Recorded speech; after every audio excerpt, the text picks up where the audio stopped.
Good afternoon, and welcome this afternoon to Selecting an Option Strategy, another great webcast from Schwab Coaching. My name is Ben Watson. I'm an education coach and senior manager here at Charles Schwab. I'm joined by my good friend Cameron May out there in the chat, helping me out with the comments and the conversation going on.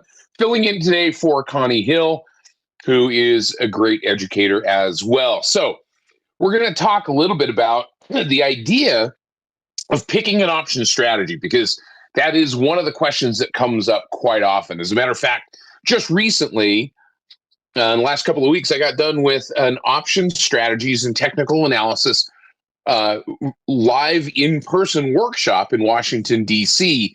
And one of the most common questions from attendees coming up afterwards was, how do you choose which direction to go, which option strategy to choose?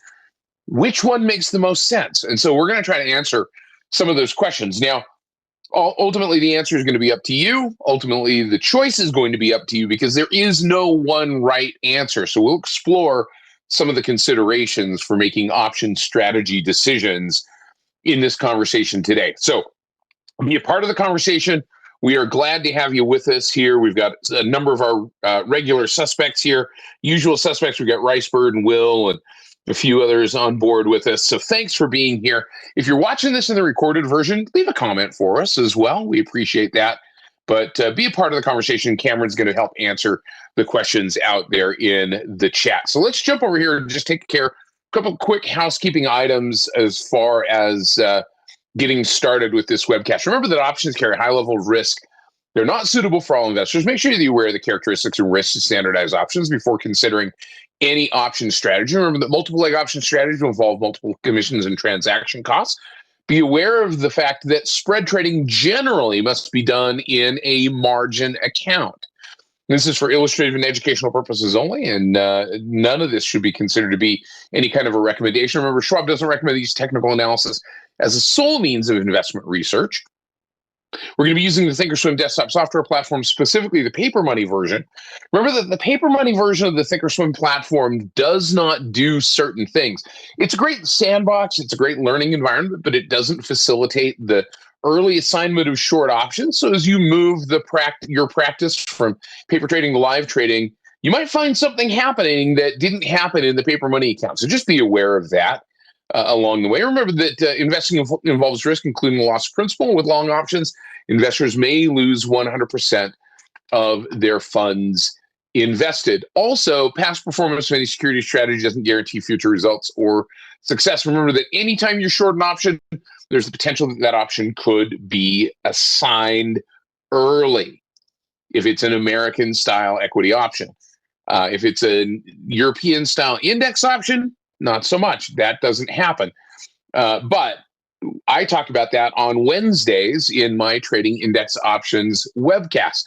So let's jump into this discussion today, and let's talk a little bit about some of the circumstances that are existent in the market at the moment. And the first kind of two relevant data points here are, what is the market as a whole doing? Kind of the SPX, if we want to use that as kind of a general overall market directional indicator.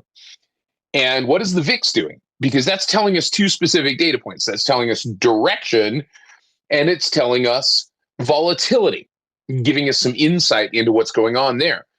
And direction, volatility, and time are really the three primary influences into an option strategy, and really the prime kind of directives, if you will, in terms of choosing a particular option strategy. And perhaps it might be a consideration to begin with direction, because generally that's going to be the biggest driving factor, the biggest concern for an option trade, just as it is for a stock trade, choosing the right direction. So we're going to take a look at the S&P 500 first, that SPX, and see what that current direction is. And I can make the argument that overall that trend direction is strongly up. A little bit of a downward move today. We see that little bit of a hook down in the SPX, and we'll look at that a little more granularly here in just a minute. But I overlay that on top of the VIX for a specific reason, because there's been something going on with the VIX and the market that's a little bit unusual.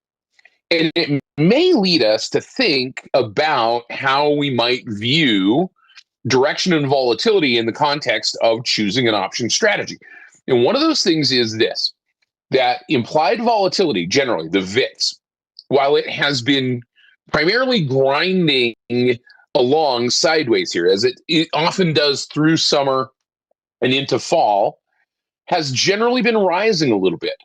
And I can draw a line here. I'll just take my line tool and just kind of draw across those lows. And you can see that there's kind of a gentle upward slope in the VIX. It's not huge. It's not pronounced. It's not really enormous here in this particular case.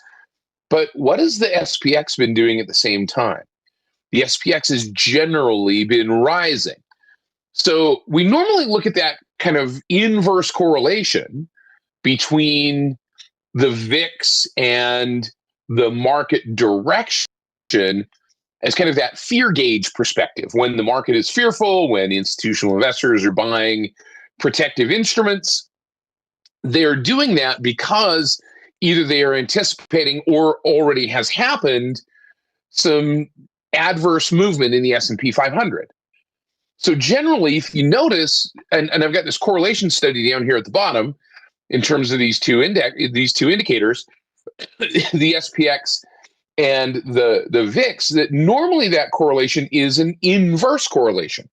You can see that that -1 in that correlation study is indicative of kind of that inverse correlation. Sometimes we get these little jumps, but notice what's happened now to the VIX that really has happened for the first time over the course of this last year. It's gotten close. I'm going to draw this 0 line in here on the correlation study. And I'm just going to overlay that on top. That's the 0 line, and I'm just going to kind of match that up. That's just a drawing over there. Notice what's excuse me. What has happened? Excuse me. Goodness. What has happened to this correlation? For the first time over the course of this year, this correlation has gone positive. It's gone up into that not 100% positive, which would be a correlation of 1. Both indexes moving in the same direction. But it's pretty close. It's at a 0.5, which is a whole lot more correlated positively than where it normally sits. This is unusual. This is unique, and this is something to be paid attention to when it comes to choosing directional option strategies. Because what this suggests is we may be in a situation where long call options to take advantage of directional movement may benefit from a rise in implied volatility, even if they continue to go up. Because one of the things that we see is typically when stocks go up in price, implied volatility tends to stay neutral or go down as opposed to increasing. But when stocks go down in price, implied volatility typically tends to rise because there's a rush to buy protective instruments, buy put options. So we've got a situation where there's so much bullish speculation at the moment, or that is the supposition here. It's not a guarantee, but the supposition is there's enough bullish pressure speculatively on call options, buying those call options. Because remember, lots of buying is going to increase prices, just like buying a lot of put options.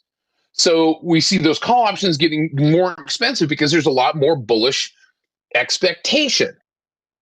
It's an unusual situation. So what we might then look at doing is taking advantage of that particular circumstance, where on an individual basis, an implied volatility level might be low with the price of the stock rising, and that might benefit from a directional long call. So we know one of the things that's been driving this particular market, the SPX, has been the leadership of the Mag 7, those technology stocks. So what I want to do is I want to jump over here to my single grid for just a second. This is my kind of playground, if you will. So I've got down here at the bottom, I've got implied volatility. And so I'm going to bring in a couple of those stocks that are in the Mag 7. One of those is NVDA. Some of you are familiar with this particular stock. And you can see what's going on with implied volatility. we saw that little bit of a crush in implied volatility post the last earnings announcement. But NVIDIA has kind of been making this sideways consolidation. I would argue that we've probably got this range right here, this sideways consolidation range. So if that's the case, and we have the potential for this to maybe make that move to the upside, and at the same time see an increase in implied volatility if there becomes more speculative pressure driving the market up, then could we perhaps create a trade that is directionally sensitive? Let me delete this line because that's kind of getting in my way. That was from a chart that we looked at this last weekend at our Market Drive event. So let me remove that one and remove that one, and we'll remove that one. I don't know why we have all those price slices on there. Let's go remove price slice, and we'll remove one more. There it is. Now it's gone. Okay. So we're kind of up at the top edge of this range. So from a directional standpoint, this is moving towards that resistance level. And so what we might look then at doing is taking advantage of this circumstance where we're, just almost immediately past the earnings announcement, and it's likely to see two factors that may increase that implied volatility. One, the fact that we're moving into another earnings cycle, which is a little bit over the horizon still, number one. And number two, that there's a lot of buying pressure here on these call options. As a matter of fact, if we go to the trade tab for NVIDIA here, and we look down here at the bottom of the option chain, we're going to see today's option statistics. And one of the things that we're going to look at is where that current implied volatility percentile is, and it's down in the 14th percentile, which suggests that it's relatively low. The other thing, though, is look at the disparity, in this case, between calls and puts. 1.7 million calls traded today versus 800,000 puts traded today. Now, here's the thing. If typically there's buying pressure, you're going to look to the number of contracts that are being bought or that are being traded at the ask, because remember, we buy at the ask, or at the mid of the market compared to those that are being traded at the bid. Because generally, if they're being traded at the bid, they're going to be sold close to that bid price or below. So we've got 735,000 calls that are being traded at the bid. But if you were to take a look at these two, all right, and say you've got 600 plus 300, almost 400, that makes up the rest of the difference there. I would argue that this is maybe a little bit more bullish indication. Now, this is an inference. It is not a guarantee that the market is generally more bullish, but this is kind of an inference from that. Now, we would argue that if we were looking at what's going on with puts, there might be a number of puts being sold, but you could also argue that there's probably some that are being bought here as well. Traded at the ask, traded at the mid, you've got more than that than are being traded at the bid price, which would be more of an indication of those that are being sold. So if there was bullishness on the put side, or at least from selling puts to take advantage of bullishness, you'd probably see that number a little bit higher. And that may be reflective of the fact that implied volatility is in the 14th percentile. So there's not a lot of premium to be sold. So for options traders to trade this directionally in terms of choosing a strategy, looking at buying an option to take advantage of that scenario maybe makes a little bit more sense with the possibility of an inflation of implied volatility. Okay. So yeah, there's some both bullish and bearish indications here. So when we take a look at this, let me just kind of go back to that. Typically, when we look at the bid, traded at the bid, those are going to be sells. Those are going to be options that are being sold at the bid. So there's a fair number of calls being sold here, and probably reflective of the fact that maybe some people are selling, some traders are selling call spreads or calls, covered calls on this strategy. But when we're seeing a number of trades, a higher volume of trades happening at the ask or at the midpoint, that's an indication that those are generally being bought. That's the inference from that. That we're seeing buying pressure for call options, which is making those call options more expensive because there's just not a lot of implied volatility here to be sold. So what we're going to look at doing is we're going to put together here, in this case, a long call vertical. Okay, a long call vertical from this standpoint. So the idea in a long call vertical, the way that I look at putting together a long call vertical is buying where the stock is and selling where I think it's likely to go to in terms of taking advantage of that bullishness. So in this particular case, the stock is currently sitting at 178.43. And we've got a resistance level here at about 184, 185 that has been a resistance level. Now, that's kind of the base case, right? Buying where the stock is, selling the call option where the stock is likely to go, and creating a long call vertical spread. In fact, we've got a great webcast series on long vertical spreads and diagonals that talks exactly about that concept of putting those trades together. But I think that we've got maybe a little bit more bullishness here. And so what I'm going to do is I'm going to take the midpoint of this channel. And this is one of the things, and Cameron talks about this in terms of technical analysis is in his advanced charting techniques webcast, talking about channel lines. And I know he's talked about that before. So I'm going to take that distance, kind of that half the distance of that channel, and I'm going to just duplicate it. And I'm going to put it up on top of that channel. So that means I've got to squish this down a little bit.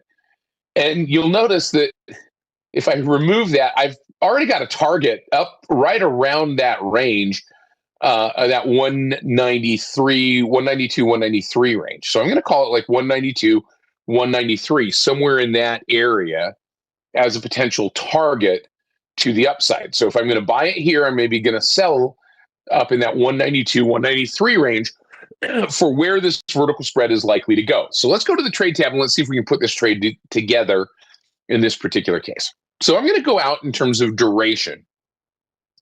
I know I don't have an earnings announcement until very likely out to the November expiration. So that's very likely when I'm going to have that earnings announcement. And I can see that just simply by that elevated implied volatility over here on the right-hand side. So I want to be in before any crush begins to happen in terms of that implied volatility. And I want to be out before that crush really starts to take place. So I'm going to look at getting into and out of this trade between now and the 31st of October, the end of October, where there's still enough implied volatility here to be taken advantage of on the short side, but not so much that it's really elevated that the long side is extremely expensive. 38 days to go until expiration in this particular case. So I'm going to open this up. And we're going to use the strikes here. We've got $5 wide increments. If we were to go shorter duration, we're probably going to have a little bit more granularity, but this is okay. So what I'm going to do is I'm going to look at selling because the stock is currently 178. So I'm going to call it the 180 strike. That's pretty darn close to 180 where the stock currently is. So I'm going to look at buying the 180 strike call option. Now I'm bullish in this particular case, and this benefits from an increase in implied volatility to the tune of about 23 cents per percent of gain of implied volatility. So this is not only directionally sensitive, well, it's kind of mid-directionally sensitive because it's right about the 50-cent delta. But it has a pretty high sensitivity to changes in implied volatility.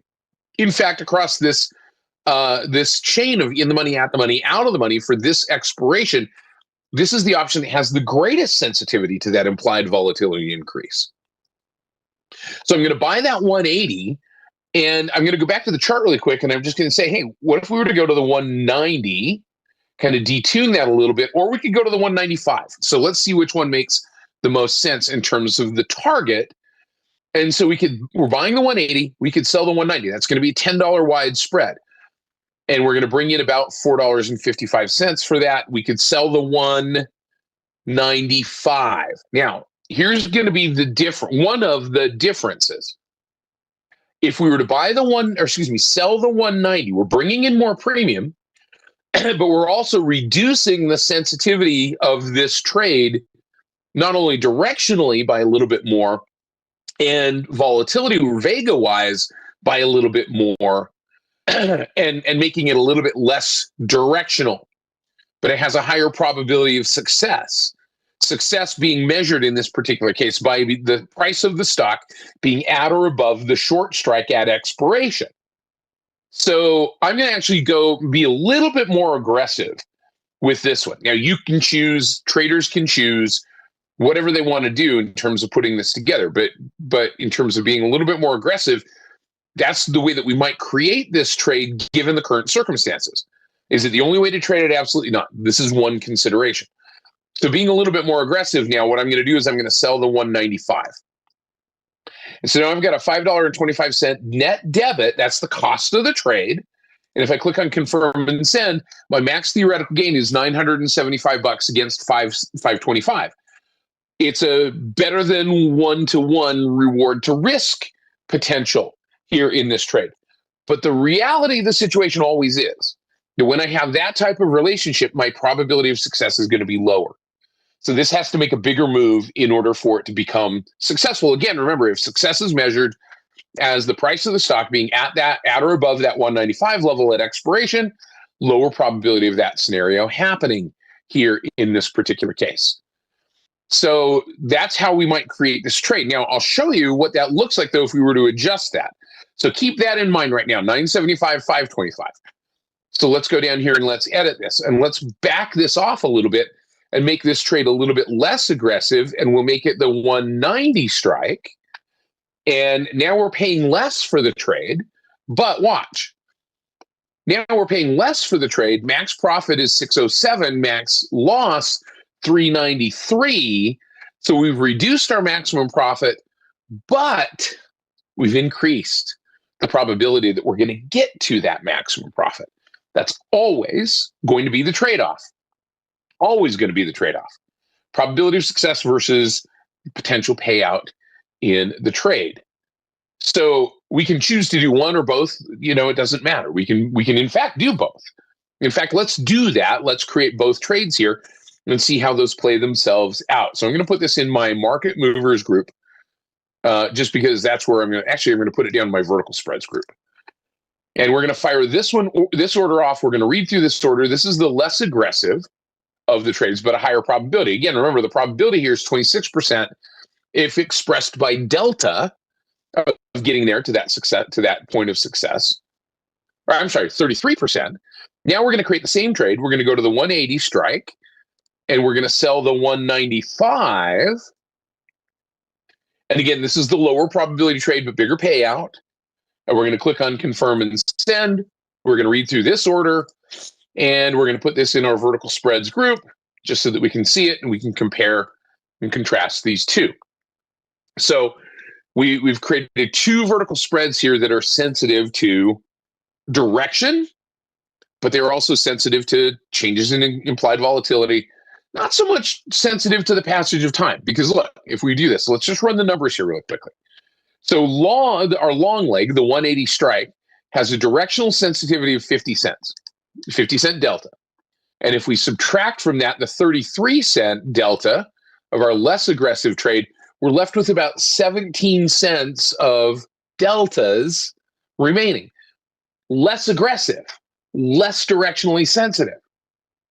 Now, if we were to take that same 50 cents of delta sensitivity in our 180 strike long leg, and we subtract from it the 26 cents of delta. So here's our 50 cent delta minus 0.26 delta. We're left with 24 cents of directional sensitivity. So our more aggressive trade, the one getting out to the 195 strike as our target or our definition of success, becomes more aggressive, becomes more sensitive directionally. But again, the trade-off is lower probability of success, if that makes sense in this particular case. But what we're also left with is, let's take a look. 0.2, let's do theta first. So we've got 13 cents of theta. Whoops. 0.13 theta minus 0.10 theta. So we're left with 3 cents of negative theta. So it becomes really not very directionally sensitive at all, because that short theta is going to be working for us. The long theta is going to be working against us in this particular case, or at least the theta on the short leg and the theta on the long leg are going to be working that way. And if we look at the less aggressive of the two trades, 13 cents minus 11 cents, we're left with 2 cents of theta sensitivity. So the less aggressive trade, less time sensitive. The more aggressive trade, more time sensitive. So that kind of works against that more aggressive trade. Again, one of the considerations, but it's a penny one way or the other. So not as big a deal. But then when we talk about what we're left with in terms of volatility, this is our Vega for our long leg, 23 cents. That's working for us if implied volatility is going up. But we subtract from that in the more aggressive side, the 19 cents, so 23 cents minus 19 cents leaves us with about 4 cents of positive Vega on the more aggressive trade. And on the less aggressive trade, the 190 strike, we were at 0.23 minus 0.21. So we're left with 2 cents of positive theta, or positive Vega in this particular case. So the more aggressive trade benefits from a bigger pop in implied volatility. So now the question is, well, which one do we choose? And that's where you can use those kind of net Greeks as a way to manage and determine, how you would choose one strike versus another, or one strategy versus another in a particular circumstance like this. All right. So one other trade I want to look at here, I've got a couple of others. One other that I wanted to look at really quick is this one, and this is BE. I'm talking about implied volatility. Because as implied volatility is working here, look at what implied volatility has done on this stock, Bloom Energy.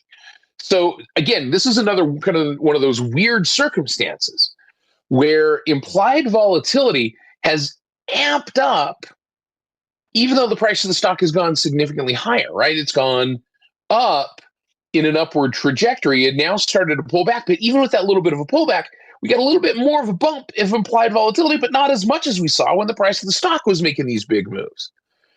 So what could we do in this particular circumstance then? This might be a circumstance when we look at the trade tab for this stock, for Bloom Energy. Let's go to the trade tab here, and let's close that down, and let's look down here. Now, this is almost the flip-flop of that NVIDIA trade. From the standpoint of, look at where that current implied volatility percentile is. It's at the 95th percentile. Now, here's what I know about implied volatility as an option trader is this. When implied volatility is high, it tends to fall. And when implied volatility is low, it tends to rise. So implied volatility right now is high. I mean, 95th percentile. The idea of mean reversion is that it's going to come back down to that 50th percentile, theoretically. Does it have to immediately? No. But is that a possibility? Yes. Now, in the NVIDIA trade that we were just looking at, there wasn't a lot of premium to be sold, especially in those a little bit further out of the money positions. There was just not a lot of implied volatility there, which is why we were looking at going long a vertical spread in that particular case. This is a little bit different because now we know that we've got a little bit of implied volatility here. We've got some amped up implied volatility. Now, I don't know when that earnings announcement is next. I can look over the horizon here and say, I don't know. I don't know when the next earnings announcement is. I can go to the chart and I can see, well, we just had one in August. So very likely, if we were to add a little bit of time out to the front end of this, we're going to see an earnings announcement here right around the 6th of November. So I want to be kind of in this trade to that collapse, to that possibility, because you can see that crush. But you also notice that this tends to crush implied volatility about a month prior to the earnings announcement. That implied volatility tends to crush or start crushing significantly about a month prior to the earnings announcement. Now, past performance, no guarantee of future results, but we're going to kind of play the probabilities here in that likelihood of that mean reversion of implied volatility. So I've got that earnings announcement here on the 6th of November. So I'm going to go to the trade tab and I'm going to look for an option here that expires, has some liquidity, has some implied volatility, but expires before we get to that earnings announcement, where that implied volatility crush is very likely helping me. So I'm actually going to look at the 24 October, maybe even to the 17 October normal regular expiration. And we'll see what those bid-ask spreads look like. Market is just closed, just when we started this webcast. And what I'm going to look at doing in this particular case is selling a vertical spread. Now, I want to go down here and I want to look at those probabilities, or these today's option statistics again. So 95% probability. But notice again where the majority of those trades are going off on the call side. Those trades are going off at the ask or the mid. So you've got a lot of preponderance of buying of calls, speculating on that directional movement. Okay. So we're going to take that side of saying, fine, implied volatility is high. Let's sell some of that implied volatility, going back to the idea of harvesting premium or selling premium. And that's exactly what we're thinking about considering doing here in this particular case. So we're going to go to that 17 October expiration, and we're going to sell a vertical spread. Now, selling a vertical spread as opposed to buying the vertical spread, we want to be out of the money the whole time. We don't want the spread to be in the money. We want it to be out of the money at expiration. So we're going to sell a little bit like the opposite of Wayne Gretzky. We're going to sell where the puck isn't, and where the puck's not likely to be. So I've got a resistance level up here. And that resistance level is about the 86 level. That's where that resistance got hit, and it's now come back from that today. So I'm going to sell at that 86 level or above and create that vertical spread, a short haul vertical spread, looking for that potential downside movement and the collapse or the crush in implied volatility. So I'm going to go back to that trade tab, and I'm going to look for, where's my 86 strike? It's up here. That's about the 41 cent delta. I mean, look at how much premium is in here in these options. And if you kind of, we've got to go out actually to about 60 strikes, so 30 up and 30 down, before we really start getting into, like the 30 cent deltas here. So I'm going to look at selling this 86 strike call. I might even go a little bit higher here. I might even go sell out to the 87 strike call, bringing in $5. That's still the 39 delta. And that's what? So that's $10 out of the money in this particular case. So we're going to sell that 87 strike call, and we're going to buy. Now we'll make that a couple of points wide. Now I do that a couple of points wide because that gives us a little bit of room for adjustment, but it also gives us a little bit of room for trading the disparity between these, and especially when you've got fairly close numbers between all of these strike prices and a lot of granularity. So we're going to go to the 87, and I'm going to go to the, say for instance, we'll go to the 90. I'm going to go to the 90 strike here. So 87 to 90, that's 3 points. So we're going to sell the 87. We're going to buy the 90, and there's our vertical spread, 3-point wide vertical spread. Click on confirm and send. Stand to make $80. Max loss in the trade, $2.20 or $220. But it's a lower probability of that scenario happening. So we're capitalizing on a little bit of that elevated implied volatility. Still only a $3 wide vertical spread. We could make it wider. And by making it wider, if we were to adjust this and be a little bit less aggressive, we were to sell the 85 or 87 and go out, say, for instance, to the 95, almost a $10 wide vertical spread. Now we've got $1.80 of net credit in the trade and $6.20 of theoretical maximum loss, but lower probability that we're going to take that loss. I'm going to stick with that 3-point wide. I think it's a little bit more manageable in this case. So we're going to sell the 87 and we're going to buy the 90. And as we do that, we're going to create this vertical spread for $80 of credit. Click on confirm and send. But before we do that, I want to do this really quick. Right click and we'll send this to the Analyze tab just so that we can see what this is looking like and what that probability is range is looking like. So if you look at where that probability range is, our expectation is the price of the stock staying below that level. Our break even in this particular case is at the 87.79 or 87.80 level. And so our area in which we see max theoretical gain is highly probable. So this would be another way that we could potentially choose a vertical spread. Let's go back to the trade tab again for just a second. I'm going to pop this one out there.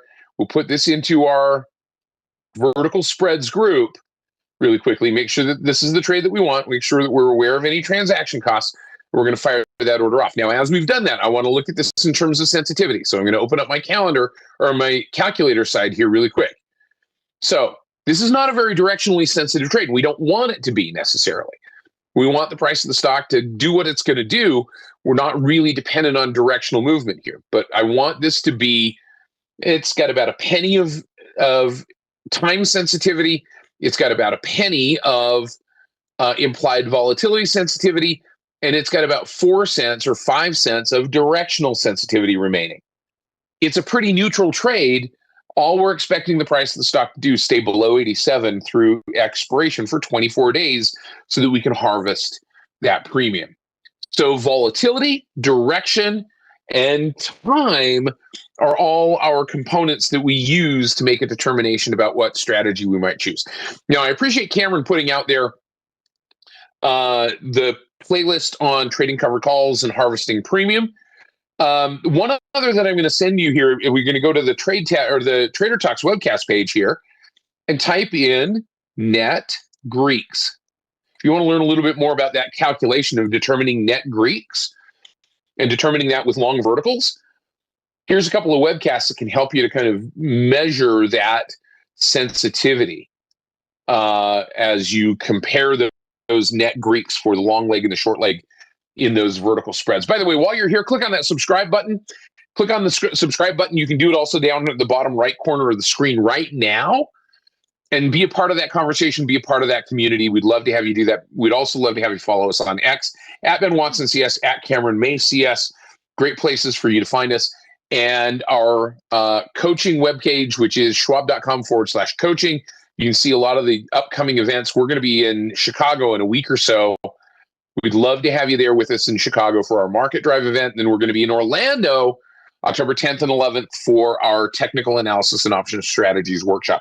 So my thanks to all of you. My thanks to Cameron May for helping out today and filling in and being there a part of the conversation. Thanks to all of you for joining us. And my thanks to our great production staff and for Connie Hill giving me the opportunity to step in today. Have a great day, everybody. We'll see you soon. Take care, everybody. Bye-bye.